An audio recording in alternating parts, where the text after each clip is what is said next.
नमस्कार मित्रांनो, मोरांबा या मालिकेत उद्याच्या भागात असं दाखवलं आहे की ह्या अचानक अनाऊन्समेंट केलेल्या एंगेजमेंटमुळं रमा आणि तसंच साई पण थोडा अपसेटच झालेला असतो.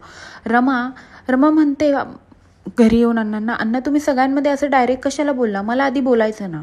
तेव्हा आता इकडे साईला असं फील होत असतं की आता रमा कुठून ना कुठून पण ह्या एंगेजमेंटला तयार नाही आहेत.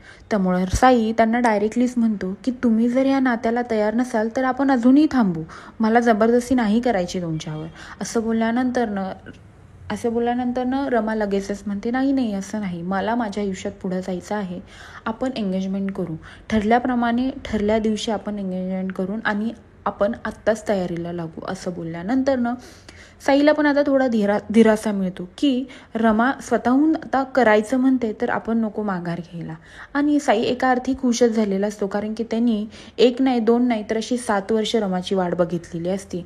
आणि रमाला 7 वर्षात तिने काय काय फेस केला आहे या सगळ्या गोष्टी त्यांनी स्वतःच्या डोळ्यांनी पाहिलेल्या असतात. त्यामुळे आता रमाला त्याला फक्त आनंदी ठेवायचं असतं, त्यामुळे ते रमा म्हणेल असंच त्याचं म्हणणं असतं करायचं. आणि इकडे आता दुसऱ्या दिवशी नेहमीप्रमाणे अक्षय हा ऑफिसला आलेला असतो. अण्णासाहेबांनी त्याला त्यांच्या केबिनमध्ये बोलवून घेतात आणि म्हणतात, माझ्या मुलीची एंगेजमेंट आहे, त्यासाठी जेवण बनवायचं आहे, त्यासाठी मी तुम्हाला ह्याचं कॉन्ट्रॅक्ट देत आहोत. त्यावेळेस अक्षयला कळतं यांची मुलगी दुसरी तिसरी कोणी नसून रमा आहे. आणि अक्षय ह्या एंगेजमेंटच्या जेवणाच्या ऑर्डरला नाही म्हणतो. असं बोलल्यानंतर अण्णासाहेब म्हणतात, तुम्हाला तर पैशांची गरज आहे ना. तेव्हा अक्षय म्हणतो, मी अशी लग्न कार्याची कामं नाही करत. असं बोलल्यानंतर अण्णासाहेब म्हणतात, तुम्ही असं कसं बोलताय, मी तर तुम्हाला गरज आहे, कारण की तुम्ही स्वतःच सांगितलेलं की मला माझ्या फॅमिलीसाठी पडेल ते काम करायची माझी आत्ता तयारी आहे, मग मी तुम्हाला स्वतःहून कॉन्ट्रॅक्ट देत आहे, तर तुम्ही नाही का बोलताय, खरंच तुम्हाला तुमच्या फॅमिलीची काळजी आहे का. असं बोलल्यानंतर अक्षय एकदम भावूक होऊन म्हणतो, हो सर, मला माझ्या फॅमिलीची काळजी आहे. पण बोलल्यानंतर अण्णासाहेब म्हणतात, पण म्हणजे काय, तुम्ही नाही का बोलताय, मला अजूनही कळलेलं नाही.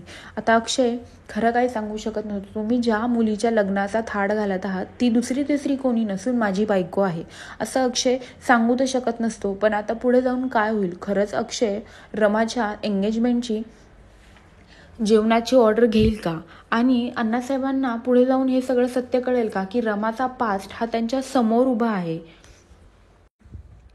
तर पुढे काय होईल हे पाहण्यासाठी विसरू नका मोरांबा आणि माझ्या चॅनलला लवकरात लवकर सबस्क्राईब करा.